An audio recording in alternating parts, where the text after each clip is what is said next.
This is Unsiloed, brought to you by Alumni FM, connecting people through stories. Welcome to Unsiloed. This is Greg LeBlanc, and I'm here with Gene Twenge, who is a professor of psychology at San Diego State University, and also the author of a number of books. The most recent book is called Generations: The Real Differences Between Gen Z, Millennials, Gen X, Boomers, and Silence, and Polars, I should add, although that part is more speculation than anything else. And this builds on two of your earlier books, one called iGen and one called Generation Me. Welcome, Gene. Thank you. So look, this book, I mean, as I said, it kind of builds on these other books, because in addition to kind of diving into the differences between all of these different generations, I think you're trying to make some more general claims about generational analysis, right? Like, what is it? Does it even make sense? I think a lot of us kind of take for granted. We use this term generation. We throw it around. It's like your generation, my generation. But, you know, it's not clear to most people whether this is a sociological reality or a psychological reality. I mean, ever since Plato, at least, people have been saying, "Oh, the youth of today," right? You know, except that quote was made up. He didn't actually say that. So someone like made that up for their dissertation in the early 20th century. So it always drives me a little nuts when I hear that quote, because I know it's apocryphal. Yeah.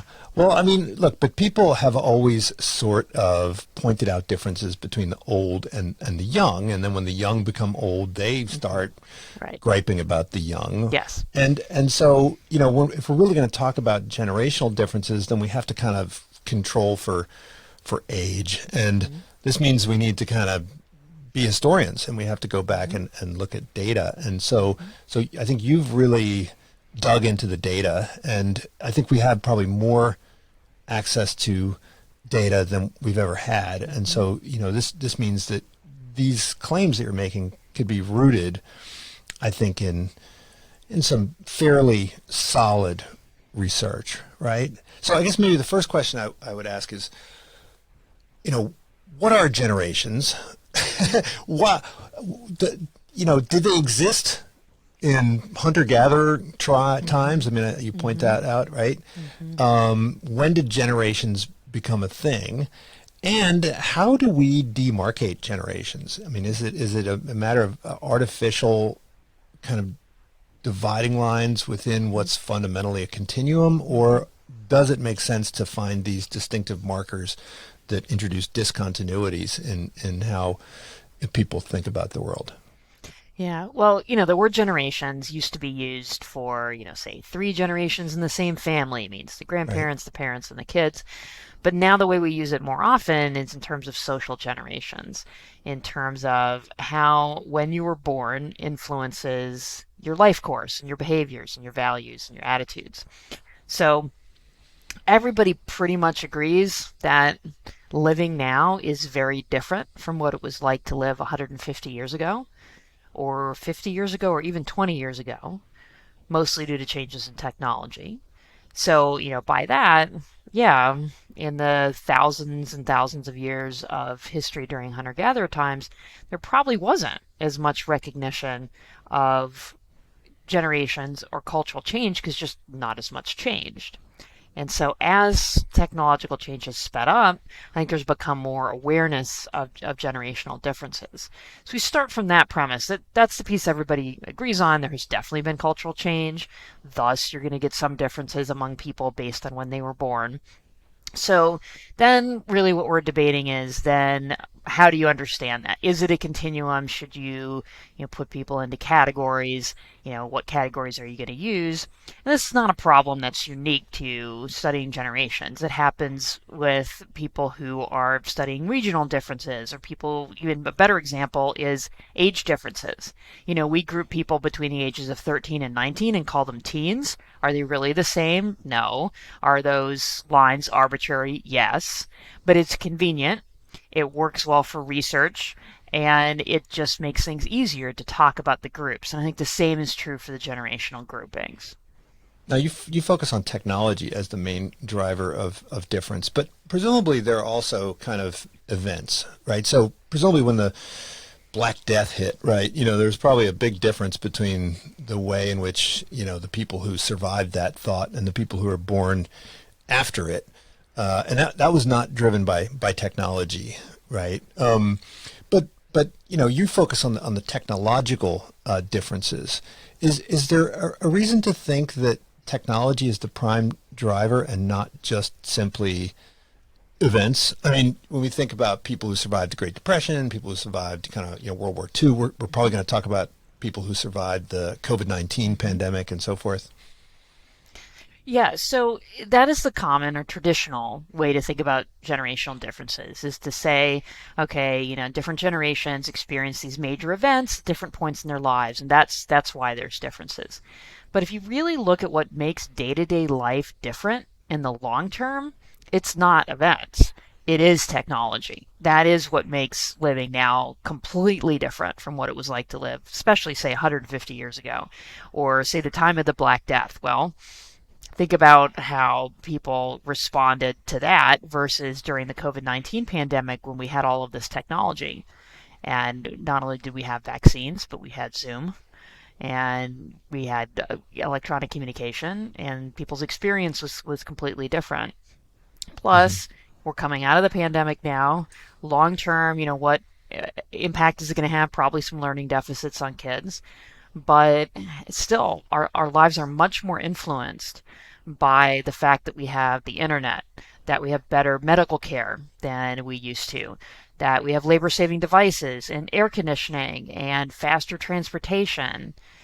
Those are the things that have the biggest impact, not just directly, but also, I argue in the book, indirectly through other big influences like individualism. Technology makes individualism possible, more focus on the self and less on others.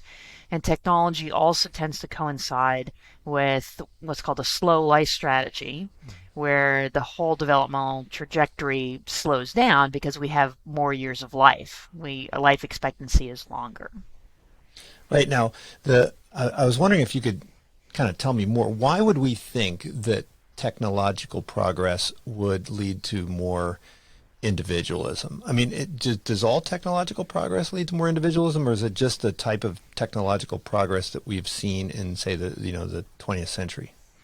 I think it's a number of things. I mean, there's two immediate things that come to mind. So first is that, I mean, let's just take labor-saving devices. So we're talking about things like washing machines, indoor plumbing, stoves, things like that.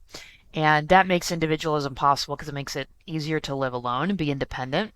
It frees up a lot of time for women in particular. So that's something that comes with individualism, is more opportunity for people regardless of their demographic characteristics, like, say, race or gender. And then it also, with that free time, you're not focusing as much on just surviving. You have more time to think about yourself and your place in the world and things like that. So it's not, I think there are a number of ways that it influences it, even though it's true. There are countries like Japan that have a lot of technology that are also very collectivistic, but there's I can't think of any country that is individualistic and is not industrialized. So you need the technology to have the individualism, even though it doesn't always happen. Right. I mean, but presumably there are some cultural aspects to it, right? So presumably if, as technology progressed within the Soviet Union, right? I mean, it didn't necessarily lead to That's right. the kind of individualism that, we have now in the West, right? Yeah. Yeah, there's certainly other factors. It interacts, with other things in the culture. It's not a coincidence that individualism is, perhaps the strongest in the United States. It's kind of always been that way. It's part of the regional culture as well. Mm-hmm. And then the other thing you talk about is this kind of life history theory. Mm-hmm. And, I think this is something that we see in biology and in anthropology, right? So, over time in history, as, lives got longer, right, people would invest more in their children, and lives got shorter, and they would have earlier childbirth and so forth. And, this was sort of, I think, cyclical. You point out that the trends that we're seeing, they don't seem to be cyclical, and therefore we shouldn't expect generations to kind of go back and forth between these different characteristics. And I think you a bunch of times in the book, you point to this alternative theory, right? There are some folks that I guess got famous for kind of predicting that, each generation would kind of go back to the two generations, but we haven't seen that at all, right? Yeah.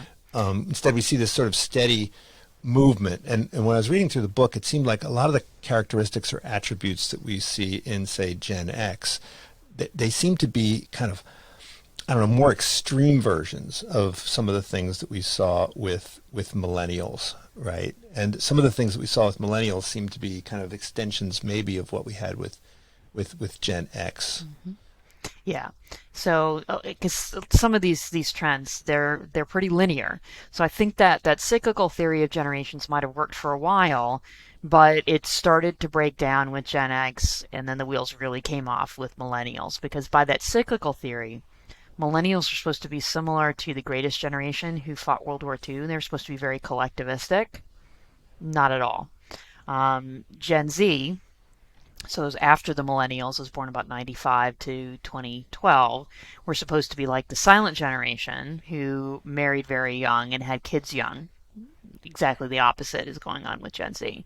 So, and I think it is technology and individualism and slow life that really broke down any of those cycles, and those linear trends really overwhelmed them to create, as you said, take it to the next level. That if you look at individualism as a great example, then it has different flavors in different generations, but that linear trend of more individualism keeps going. It kept going, across all really, the 5 generations where we have good data: silents, boomers, Gen Xers, millennials, Gen Z. It has just kept going. Now, I want to talk a bit about Gen X, right? I guess, you and I are both part of that generation. I don't know when it came. I learned that I was indeed part of a generation, but there's lots of things that people say about this generation. One of the quotes in your book is that this is a generation that is sandwiched between one where nothing is traumatic and one where everything is traumatic. Yeah, and I can't take credit for that. That was someone else who said that, but I thought it was very insightful. Right. So, Gen X is also sometimes thought of as the forgotten or overlooked generation, because when we look at people in positions of power, they seem to be underrepresented, and that the baton seems to be passed from the previous onto the next generation. Why is that, right? And we can actually do data analytics, and we can look and see like per capita representation in Congress, per capita representation in the boardroom. So why is that? Well, it's two things. So, first, the baby boomers right before Gen X is a very large generation, but that doesn't explain all of it. So there's also that life expectancies are longer, and boomers are taking a little longer to retire for the most part. And yeah, that was something I did, I crunched the data on. If you look at the U.S. Senate and you look at governorships and the CEOs of the top 100 companies, you see a lot more boomers and a lot fewer Gen Xers than you'd expect just by population size. So if you look at Gen X in middle age compared to where boomers were at the same age, a lot fewer Gen Xers are in those leadership roles. And I think it is particularly interesting that it's true for companies and not just your politics, because Gen X is kind of known for a little political apathy, but also more likely to major in business as undergraduates than boomers were. So you'd think maybe in corporations is where you'd see that strength, but even there, boomers are hanging on to those leadership roles longer. Mm-hmm. So, Gina, I'm going to pause for a second, and I'm going to ask you to maybe just pull that mic a little bit away from your mouth, because there seems to be some of the I'm hearing kind of that thing too. happening. Yeah. So, yeah, I think it might be just from proximity to the, Maybe that'll be better. Let's give it a try. Okay. And I think one of the other things that you point out is that people's sense of subjective well-being over the course of their life is different, right? So with Gen Xers, they seem to have exactly the opposite trajectory as millennials in terms of, how their happiness evolves over time. Why is that? Yeah, and it's hard to say. I think there's a lot of kind of competing strands there. Some of it is time period effect. There are certain times when everybody is happier, but there's also some intersection with some of these generational differences. But yeah, it's true. Gen Xers as teenagers were pretty unhappy. The suicide rate was really high for Gen Xers when they were teens. But then into middle age, their mental health is just as good, in some cases better than boomers at the same age. So they seem to have worked out, some of the issues. And we haven't seen increases, say, in clinical level depression among Gen Xers in the last 10 years. Millennials, much happier than Gen Xers were as teens. Suicide rate went down when they were young. Um, there's a few signs of some psychosomatic issues, but it's a pretty decent picture for millennials as teens and young adults. And then starting around 2015, that started to change. That the, say, rates of poor mental health and depression started to tick up among those in their late 20s and 30s. And, by the time you get to recent years, that's millennials. So something was happening with millennials around 2015, or even though they'd done pretty well with mental health up to that point, things started to fall apart. And I'm not exactly sure what it is. It could be high expectations. Millennials had very, very high expectations. Maybe the world couldn't fulfill them. But if that was the case, we'd expect to see that, say, with those born in the early 1980s as they hit about 30. But that doesn't happen. You don't start to see it until they're more like 35. So that's kind of late. And the younger millennials are also starting to show mental health issues around that time too. So it seemed to be a time period thing interacting with the millennial generation. I think some of it might have to do with some of the negativity and the toxicity in the culture and in politics. But I'm still open to ideas on that because it's not entirely clear why that occurred. And I want to dig into the technological factors, but you also mentioned sort of tangentially sort of parenting styles, right? So, the Gen Xers were in many ways kind of neglected, by their parents and sort of set off to fend for themselves, whereas the millennials were much more, I guess you use the term helicopter parenting, and I guess snowplow parenting is another term that you sometimes hear about millennials. Is there any connection between parenting style and subjective well-being? And if so, are the parenting styles driven by technology or more by cultural trends? I mean, I think in general, you can make a stronger case for technology having more of the impact on mental health because it's true. If you really have the true snowplow or helicopter parent who doesn't like let their kids make any decisions and then they're not prepared for adulthood, that's going to be a problem. But if that were the case, again, you'd think those millennials born early 1980s, would then hit adulthood and even like by 25 and things would fall apart. And that's not really how it looked. Plus, a lot of parents are more in the middle where, yes, they maybe have become more protective, but that's better than being neglected. So there's trade-offs involved in every parenting style as well. The involved parent can be a very good thing sometimes in a lot of realms. So it's more of a trade-off. But I think particularly once we get to Gen Z, then I think the impacts of technology become even stronger for mental health. Yeah. Now, when you wrote this book, iGen, this was a while ago, and I think a lot of the claims that you were making were to some degree speculative, but I think pretty much every claim you made in that book has gained greater support from the data as time has gone on. And, you highlight these very significant moments of technological change, right? One, of course, is social media. The other one is the introduction of the smartphone.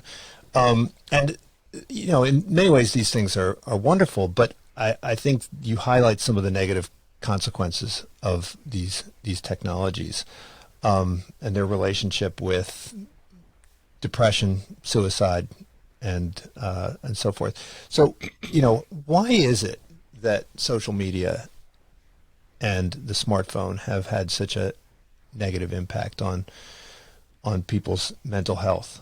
Yeah.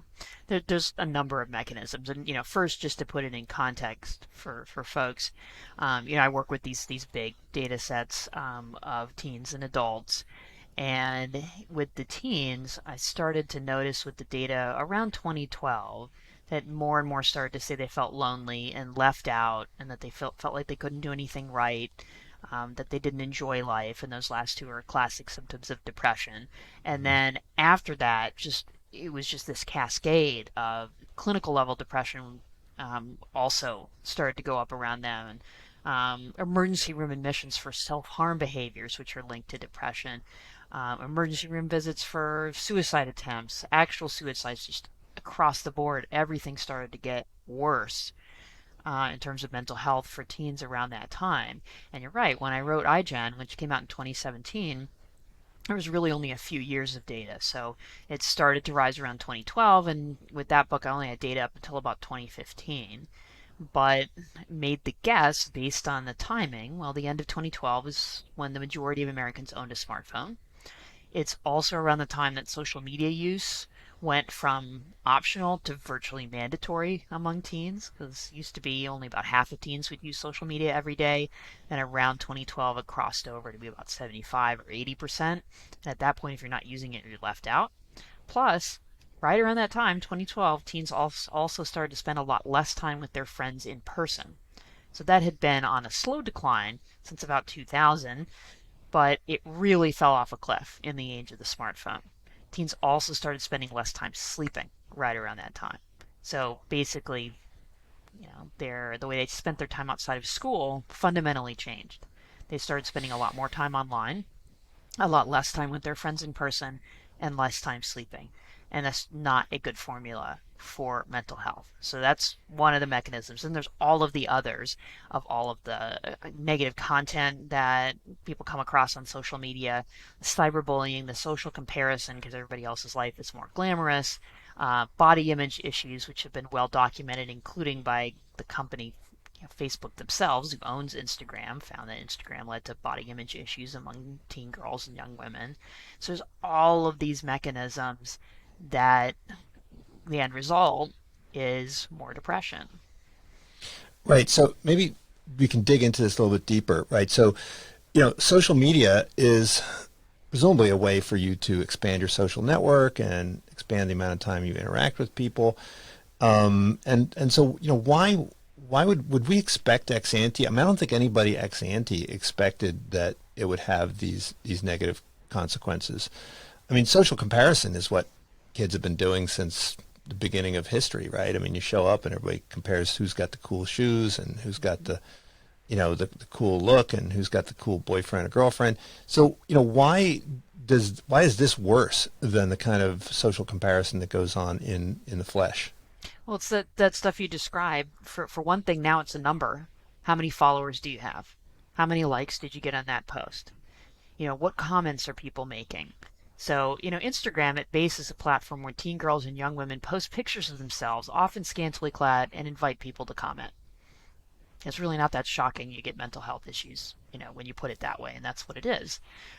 Plus, in a high school environment, before social media, maybe a few people would see those shoes or hear about the party, discussed, say, in the hallway on a Monday morning. Now everybody can see the pictures of the party in real time when they're sitting at home alone in their bedroom when they weren't invited. So there's greater transparency, and the extremes. In other words, the competition is more fierce. I think it's some of both. And in this case, I'm not sure I'd call it transparency. It's more like there's all of this information out there, and a lot of it is not information that makes you feel good about yourself.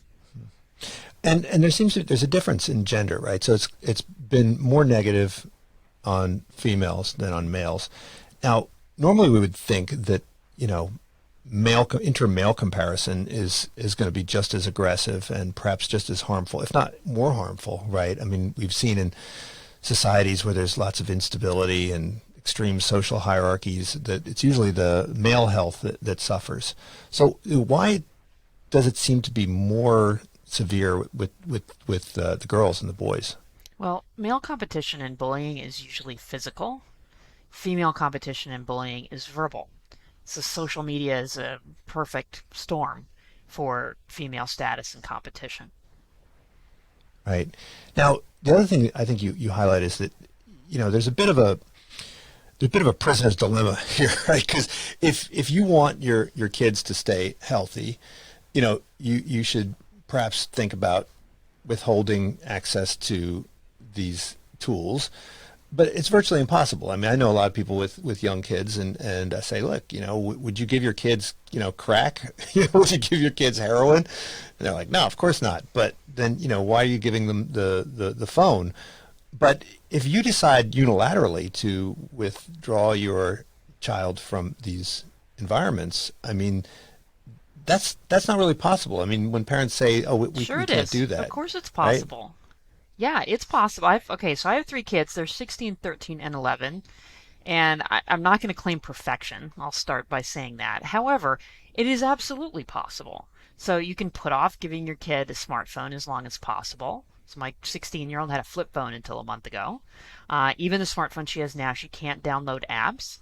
So even though she is 16, we don't think social media is a good thing for her to have. She's got a great group of friends, and so she keeps in touch with them through things like group text, which don't have the pressures of social media. And do her friends also stay out of this, or are they participating? Do you have do they have to find a group of other like-minded kids and parents to build community, or do your daughters feel like they're left out? For the most part, they haven't really felt left out. So my 16-year-old, for example, she's very open about talking about this, which is why I can talk about her. Um, I think some of her friends have social media, but they're fine with the fact that she doesn't. And that flip phone, I mean, really became part of her identity. Like it was a joke among her friends. So she would still do things like Skype and so on, like on her laptop if she wanted to have that, conversation with a friend with video. But that she kind of became known as the one who had the flip phone. It was almost a point of pride with her for a while. Then it broke and we had Hmm. to tape it together. Plus she had a driver's license and having the Maps app was awfully convenient. But we weren't going to hand that phone to her with no regulation on it. So it doesn't work, when she's supposed to be sleeping and you can't download apps and all of, so we just tried to put the guardrails on. Do you think that we're just going through a period of temporary adjustment where, you know, most people just are unaware of the harmful consequences, and you know, when they become more aware, they will start to implement these kinds of guardrails like you have with your children? I think we're already there now. There's bipartisan support for regulating social media now.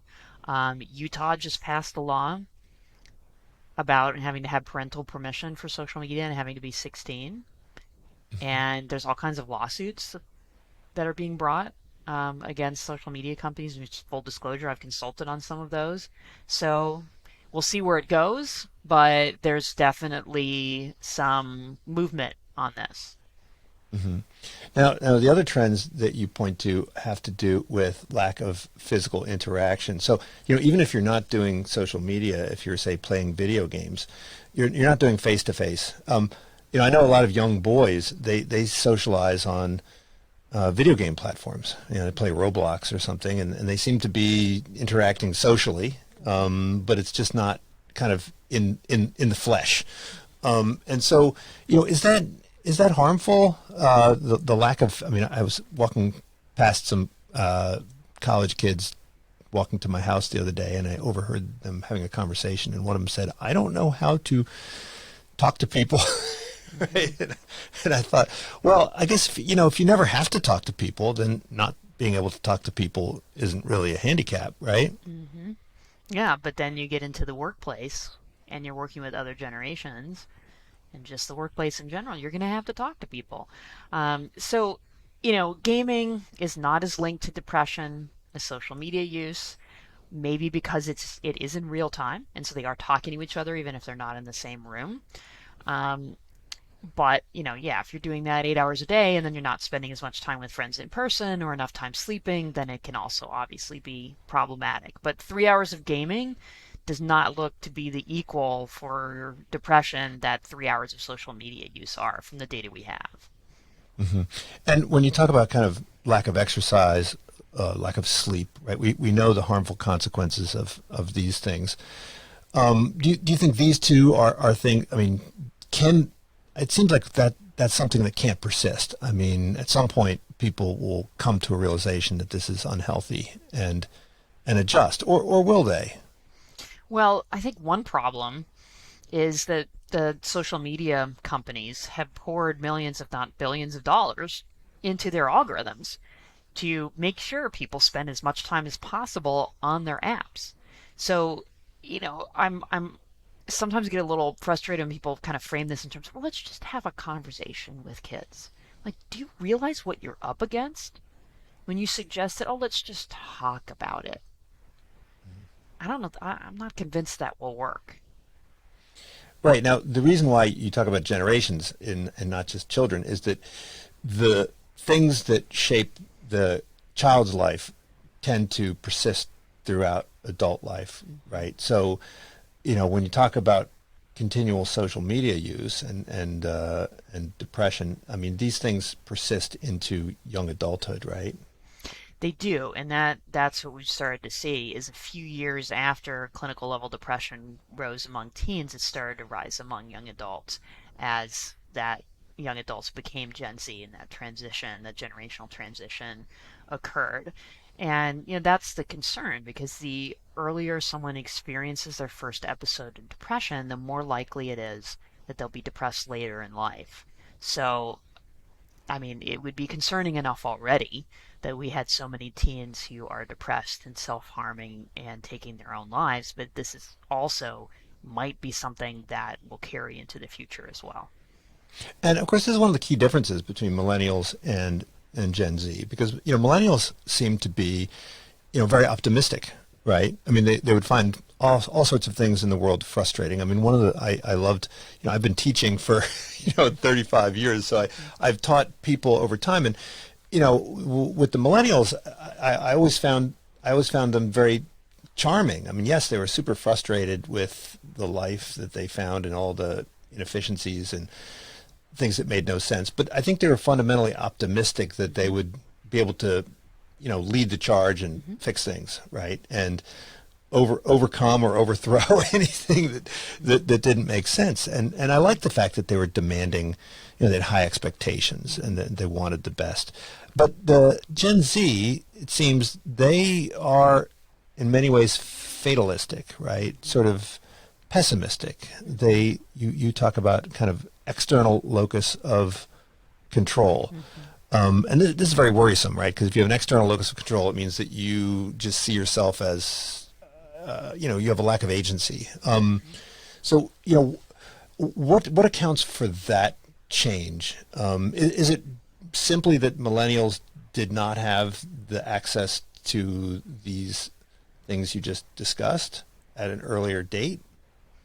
That might be at the root of it because depression isn't just about emotions, it's about cognition. It's about how you see the world. And so when more people are depressed, then you'll get that, as we do between millennials and Gen Z, that shift from optimism to pessimism. And, pessimism and negativity are not all bad. If they're channeled into action, they can be a good thing. And Gen Z is voting at higher rates than millennials and Gen Xers did when they were young adults. So if they are going to have some political activism and participation, that could be a very good outcome. But the problem is it's often paired with that external locus of control, which means it's the attitude of like, doesn't matter what I do, things are just going to be terrible. So it's nihilism. And then when you get that, then, you get either apathy, doesn't look like that's what's happening. But my fear is there's some, poll evidence to suggest that it's not just negativity, it's radicalism in the idea of let's just tear the whole thing down and start over. And so I think that for a lot of older generations, that's concerning. If it's not just going to be let's change things, but let's completely start over, I don't know how that's going to go. Well, you point to an increasing trend across these generations towards what seems to be a pessimism that is data resistant, right? In the sense that, everyone thinks the crime rate's going up even when it's going down. Everybody thinks that their opportunities are going down when they're going up. Everybody thinks that discrimination is going up if it's going, even if it's going down. So, the way to kind of convince people is not to show them data, right? I mean, that's one thing we know. So is this gap between the perception and reality something which has consequences for their long-term kind of career outcomes, long-term health outcomes?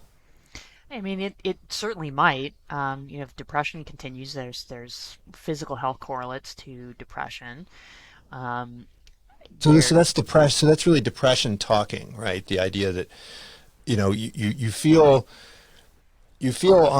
unsettled, you feel depressed, and then you start trying to come up with an explanation. And so, you're not going to come up with the explanation that I'm using too much social media. You're going to come up with the explanation that the world is a hostile place, and that yep. that no one has my back, and that these trends are going in the wrong direction.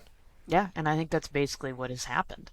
I think it's having a big impact on, the national conversation and the political atmosphere, and and it's spreading, up the age scale too. It's not just Gen Z who's pessimistic anymore. It's also millennials. It's starting to be Gen Xers too, of just thinking that things are really awful. And when you talk to people about that, they're like, "But things are awful." And then, okay, but are things right now really worse than they were in March 2020 at the beginning of the pandemic? Are they really worse than they were during the Great Recession? Are they really worse than they were in the 80s when we thought that Russia was going to drop the bomb any day and the world was going to end? I mean, you can take this back even further to the Great Depression or World War II or things like that when The people's Black mental. Death. Right, as we were just saying, yeah, exactly. You could make this argument about any time. Every time has its challenges, and I don't know. I just have a lot of skepticism around the idea that this particular time is uniquely bad. I think it's more that we have a uniquely negative view. We still need to figure out why everybody is in such a bad mood. Not to be flippant about it, but it's true. There's just so much negativity out there, and I think social media has something to do with that. I'm sure there's other, elements as well. But I think that's a lot of it. It just because negative news gets clicks, and so that's what tends to get written about. Um, and now because it's story by story instead of the whole newspaper, it gets rewarded even more.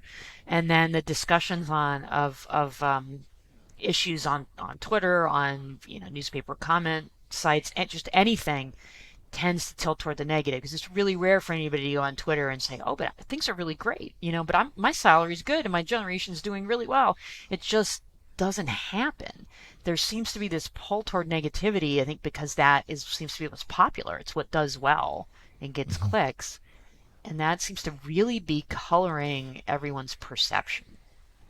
Yeah, and you highlight how the current generation of, say, college kids, they think that they will never be able to attain the wealth levels that their parents had. But millennials also said the same thing, and of course they have surpassed, right?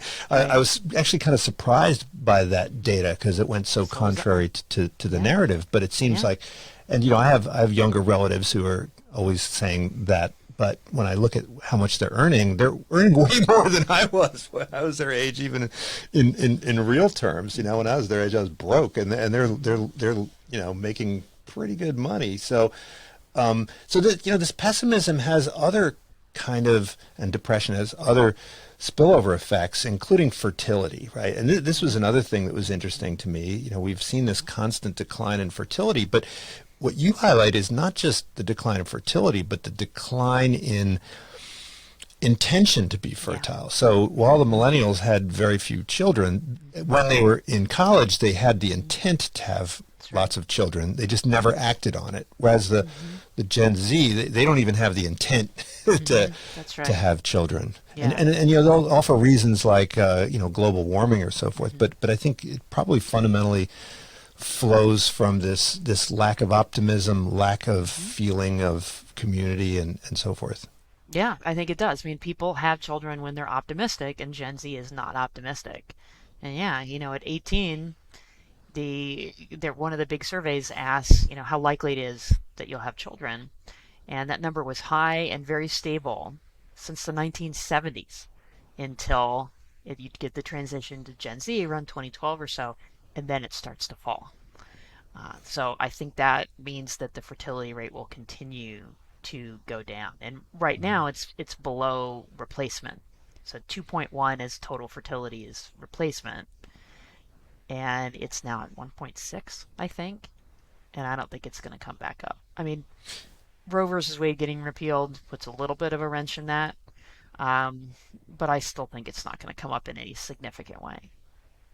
Now, another other trend that you point to is around kind of gender fluidity and sexual orientation, kind of fluidity. And some people would say that this just reflects a greater openness, Hmm. greater comfort Hmm. with non-conforming Hmm. identities and narratives. Could it reflect something else?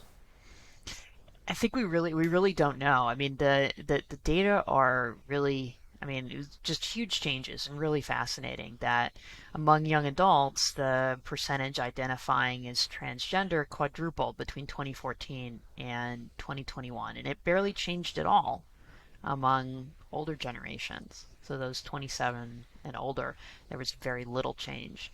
So that suggests that whatever's going on, it's mostly occurring among Gen Z young adults.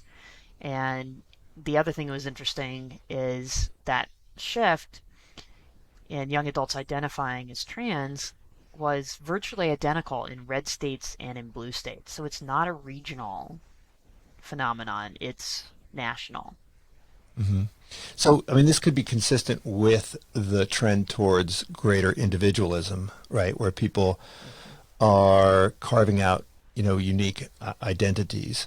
You know, but social media, one of the things that I've seen in the research around preferences for media, music and Hmm. books, is that we actually see greater kind of correlation or greater herding, and so social media can sometimes create bubbles in the stock market and accelerate kind of trends that are conforming trends. So are these sorts of things driven by technology that facilitates the spread of ideas, or is it kind of more the individualistic trend that allows people to, you know, express themselves more authentically?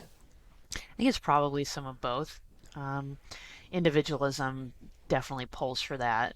It says, you should be who you are. And I think that Gen Z has their own flavor of that, and one flavor of that is a lot more fluidity around gender identity. And certainly the internet and social media may play a role here as well in terms of people finding communities and finding information online. I mean, because we're talking about extended childhood and extended adolescence, right, where one doesn't really have to start assuming a lot of responsibilities until later in life, right? Certainly not marrying until later in life. But it seems like with respect to identity, one is expected to choose that much earlier in life, right? Whereas perhaps in the past, you were given a set of expectations and here's the template, and you gotta follow the template, right? So, that seems like a combination of certain adult responsibilities with this prolonged childhood. Yeah, I mean, there's certainly the observation that with there's just more choice And that's one of the dilemmas of individualism, particularly for young adults. There's a lot more freedom, not as much restriction, on what, I mean, it's just one example, like what you're going to do for your career. It used to be that was not exclusively, but certainly heavily influenced by your race and your gender. And that's not true as much anymore. So it opens up, many more possibilities. It also means though that, there's a lot of choices, and that can sometimes, be overwhelming. Now, I remember someone told me recently that we had a psychiatrist on staff at my business school, and that he was busy all the time, that he was 100% booked, and you had to wait weeks to get to see this guy. And of course, I remember, I guess this is a Gen X thing, but when I was in college, at one point I thought I should see a psychiatrist. I was like worried about procrastination and so forth. And so finally I went to see this psychiatrist, and I think I was one of probably 1,000 who went to see a psychiatrist. And the psychiatrist said, "Oh, you're doing fine. You're getting A's. Now get out of my office. I don't want to see you again." Right?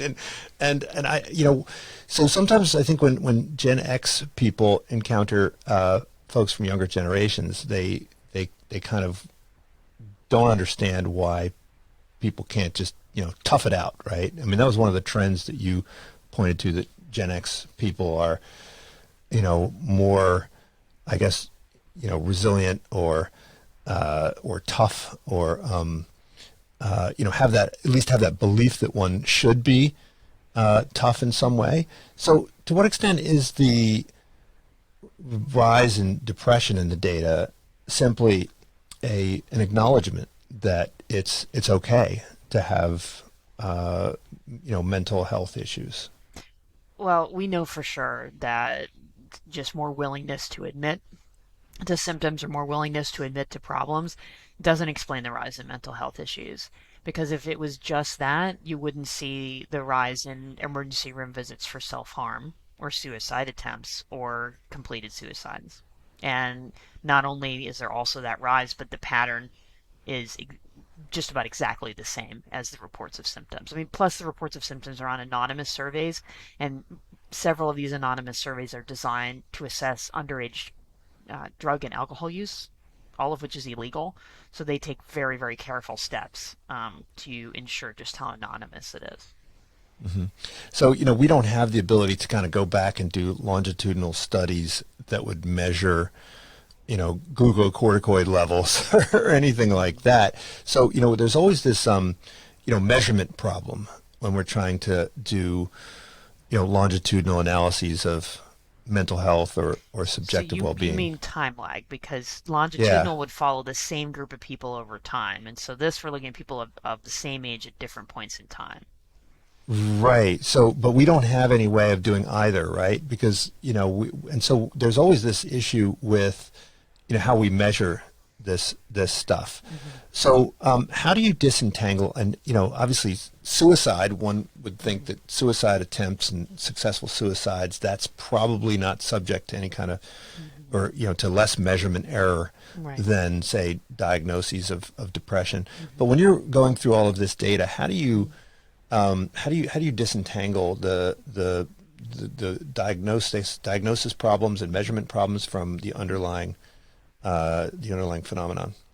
Well, basically none of this looks at diagnosis. So it's not looking at people who, show up to the doctor. It's looking at a cross-section of the population. So we can rule out that piece. And then for measurement, you just have to, one basic step is to try to find surveys where the same questions have been asked over time, and they've asked them in the same way with the same response choices. And most of what I looked at in the book, that was the case. Every once in a while you do get places where they change it, and then you're like, oh, okay. And then for me, most of the time, then it becomes unusable for exactly what you're saying. That if you've changed the response choices, say, that you really can't compare the responses over time. You really have to have the same questions asked in the same way. Yeah, now there are a couple other trends, one of which is the decline in religion. And this seems to have accelerated. I mean, for at least a short while, America was distinct from most other Western countries by being very religious. But it seems like within a single generation, that distinctiveness is fading. How rapid is the decline in religion? I mean, I certainly think that COVID has accelerated a lot of these trends, and I think church attendance is something which has seen a rapid decline since COVID. But I think that trend preceded COVID. Yeah, it did. I mean, if you look at, especially at teens and young adults, the declines in people identifying or affiliating with a religion, and then declines in service attendance started in the 90s. And for a while, the idea was, oh, it was just affiliation. It's just service attendance, and that private religious observance, things like believing in God or praying, that those were still the same. Then those started to go down as well, especially among young adults. Then the idea was, oh, young adults are just replacing religion with spirituality. That doesn't hold up either. Though we don't have a ton of data on spirituality, but what we do have suggests that it has not increased, so it has not replaced religion. And then there was the idea of, oh, millennials, they're moving away from religion, but they'll come back once they have children, and that didn't happen either. So none of these kind of qualifications on this idea really held up, and so we just have the continued decline in people either participating in religion publicly, but also participating privately. So, like, if within a family, within a company, you've got a couple different generations coexisting. When you get posted abroad with a company, they'll oftentimes run you through a kind of cultural awareness, workshop. So, okay, here's how Japanese culture works, right? Right. You need to understand the basics. But it doesn't seem like if you're at the workplace, you get any kind of training in, dealing with people from other generations. And to some extent, they may be more foreign to you than people from other countries. So what are companies doing to try to make it easier for these folks to work together when they have such radically different expectations and views of the world? Yeah. Well, it's tough because I think there are a lot of companies that are aware of this issue, and they do have trainings, but a lot of those trainings are not based on data. A lot of them are based on stereotypes or guesses, or sometimes if they have data, it's based on one-time polls that can't distinguish age from generation. I've seen plenty that do that. And it's really unfortunate because we're in the age of big data right now. We do not need to guess. I mean, it was actually one of the reasons that I wrote this book is to just try to take all of that data that we have, including all of that goes back decades, and say, okay, let's separate the myths from the realities. What are the real differences? And that's really a starting point. It's a starting point for the workplace, for relationships, for just understanding each other in general. So, that's a good place to start with the actual data that we've got. And then, put that into practice. Always with the caveat that, of course, there's plenty of variation within each generation. You can't automatically make an assumption, okay, this person's a millennial, so they're going to be a typical millennial. But it does, help people understand the different viewpoints of the generations, and just take a step back and realize, this person did not have the same experiences growing up that I did. And I think it has to go both ways too. It's very common for older generations to read about the younger one and try to understand them. It doesn't happen as much the other way. Younger generations often don't have a lot of interest in older generations. They're like, oh, they're dumb. Well, if this person's your boss, I think you might want to try to have a little bit of understanding about how their experience has been different from yours. It will benefit everybody. So I do. That is really where I start from. With all of this research, is that really is the goal. We just understand each other better as much as possible. Now, what about the educational environment? So, you're a teacher, and this is where I think it you run into some problems. I mean, I am teaching now, I guess, folks that are sort of at the tail end of the millennials, and some of whom are deep do you have into MBA to students? Gen Z. Yeah, I have MBA students, and some that are deep into Gen Z. Yep. And the classroom is just a very different place, right? Where it's almost impossible to get people to put away their phones. It's almost impossible to get them to sit still for more than a few minutes. It's it's almost impossible to, have comfortable disagreement, right? That's another issue that comes up, not just between the faculty and the students, but just trying to get the students to, engage in some robust, productive disagreement. Right. So, how have you navigated that? How do you manage your classroom? Do you say, hey, look, I'm going to take these perspectives from the Stone Age and we're going to spend 2 hours pretending like we're in, in the 1990s, or do you, are you more accommodating towards these different ways of interacting? So I teach very large lecture classes, so it's probably a little different from the experience that you've had. But I have absolutely noticed the shift from millennials to Gen Z. So my Gen Z students are not as willing to talk in class, and they're not as confident, but they're very nice, and they're not as entitled. So it's trade-offs, right?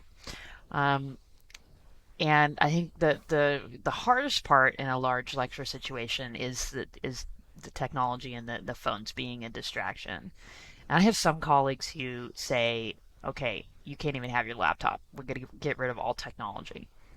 And I have not gone that far.